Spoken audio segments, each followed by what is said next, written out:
working with thousands of business leaders and entrepreneurs across 6 continents, I have noticed a pattern. It's an unconscious, completely hidden pattern that distinguishes a business leader who builds with forward momentum and consistent forward movement from a leader who, well, doesn't. Today, I'm going to show you what that pattern is and the 3 crucial shifts to make if you want to go from slowed momentum to consistent growth in your business. But fair warning, what I am about to show you has nothing to do with basic productivity hacks. It is not about strategy, and it is not something you could find from a traditional business or leadership training. This pattern is spiritual, it's metaphysical, and it's something that lives inside of and around us. So if you've ever felt like you take 2 steps forward and 1, maybe even 2 steps back, or like you're treading water just to keep your business afloat and stay on top of all you have going on as a leader, or even if you just feel like things have a tendency to feel heavier than you know they should, this video is for you. By the end, you're going to have insight into how to reverse the cycle from feeling pulled down or pulled back to inspired by the forward movement that's organically happening in your business, career, or life goals. And you're going to know exactly what you need to work on to shift into an embodied state of forward momentum. So be sure to hit subscribe, give this video a like, and if you're really feeling it, share it with a fellow business owner and deep soul that you think could benefit from a bit more forward movement. I'm Jordanna Eyre, Chief Sorceress of Life and Business at Spiral Growth Systems.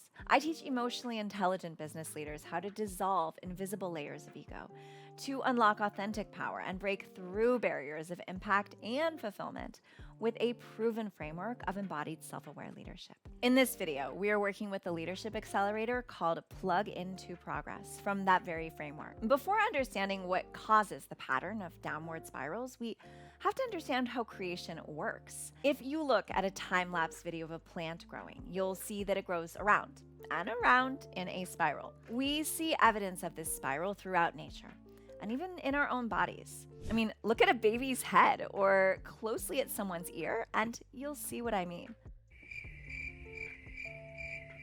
But maybe don't go staring into someone's ear. So we have evidence that the Fibonacci sequence moves through everything in life. But did you know that it has very specific ways in which it flows? When we align with the intended nature of its flow, we are in the flow.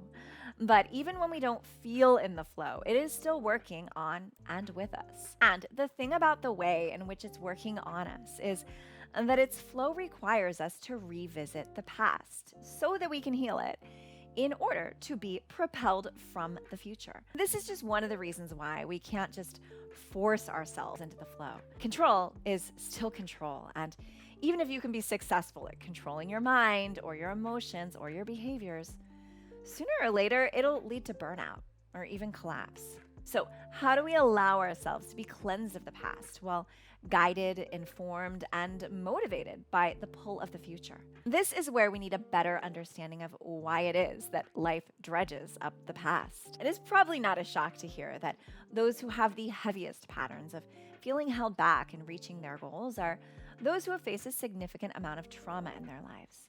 And if that is you, the shifts that we're about to go over will help. But what about those who haven't known a lot of trauma? At least 50% of the leaders I have worked with fit into this category. So then why are there still these patterns that weigh them down, hold them back, or cause them to get in their own way? This is where ancestral trauma comes in. And heads up, we're about to go deeper. So if you're with me, type deeper in the comments. We know that our biggest gifts and innate wisdom are connected to our deepest core wounds.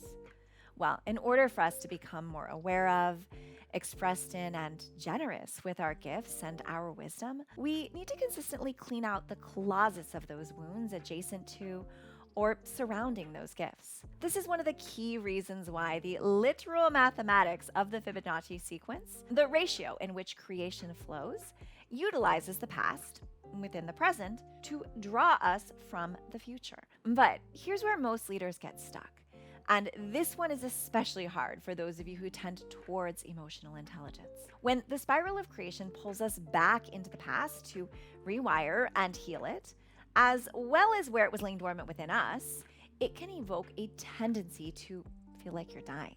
And on many levels, you are. Now, I don't have time in today's video to go deep into why, but what matters here is that what holds us back in moving forward with momentum is a very specific way in which we interact with this death energy unknowingly.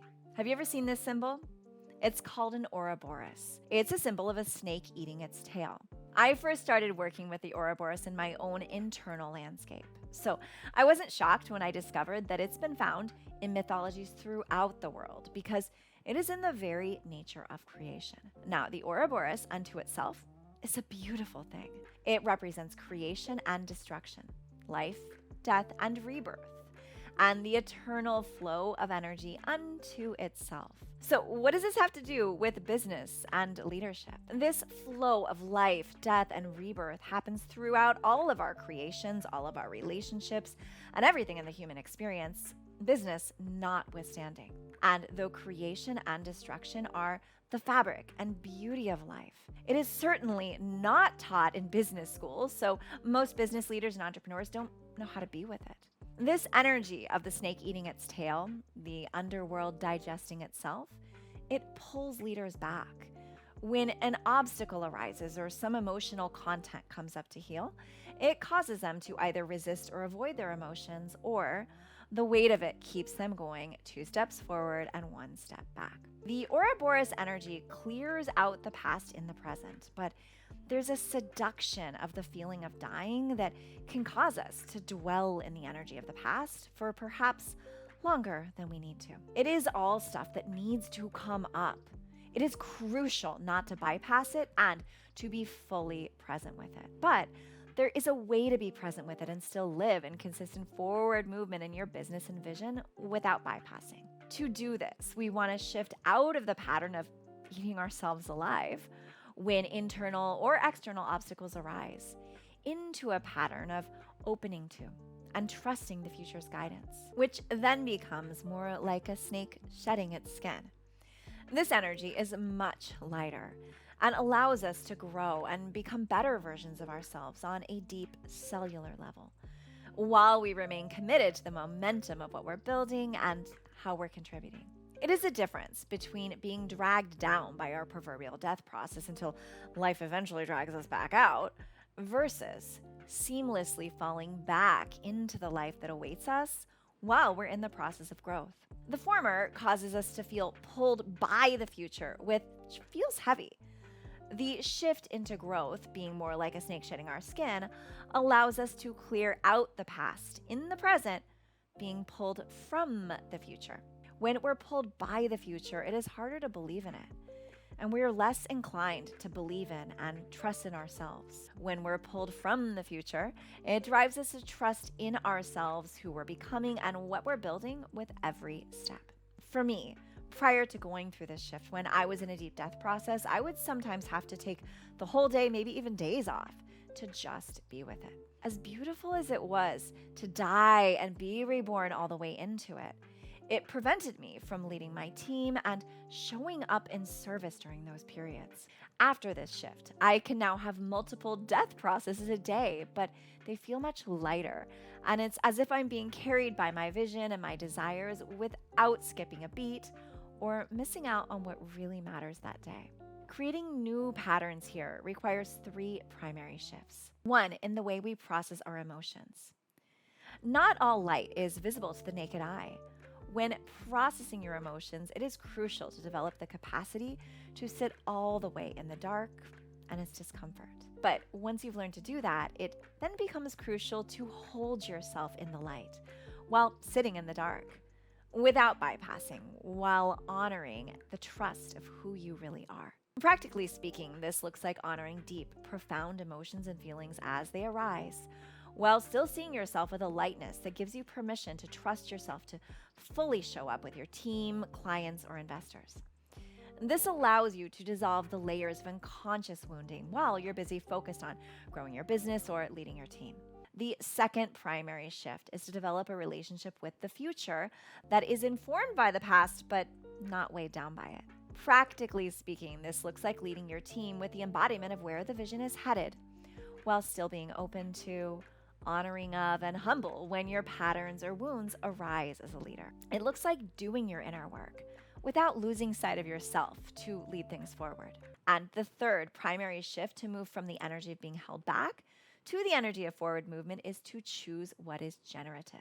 Now, this isn't just as simple as making a choice.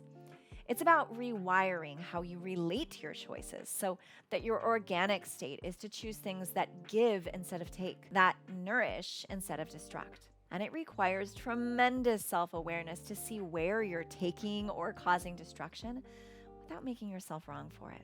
Practically speaking, this looks like shifting your leadership style from fear-based to empathetic, or prioritizing your to-do list with action items that allow you to give, to create, and contribute as much as possible on any given day. And when you embody these three shifts, you cultivate the experience of being deeply self-aware and honest in your growth, parallel to consistently flowing forward movement, be it in the growth of your business or whatever your key goals are today.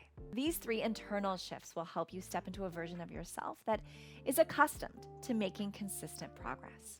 If you like this video, you'll definitely want to sign up for my free training on how to get your ego out of the way to be a better leader without endless personal growth work or needing someone else to guide you. And I'll show you how to do this using the Fibonacci sequence. You can find the link for it below this video. And don't forget to hit subscribe to be notified when I put out a new video every week. This channel is about making the embodiment of authentic power available to leaders everywhere. So it'll help me out in that mission if you can give it a like or a comment while you're at it. Thank you for your presence and for tuning in today.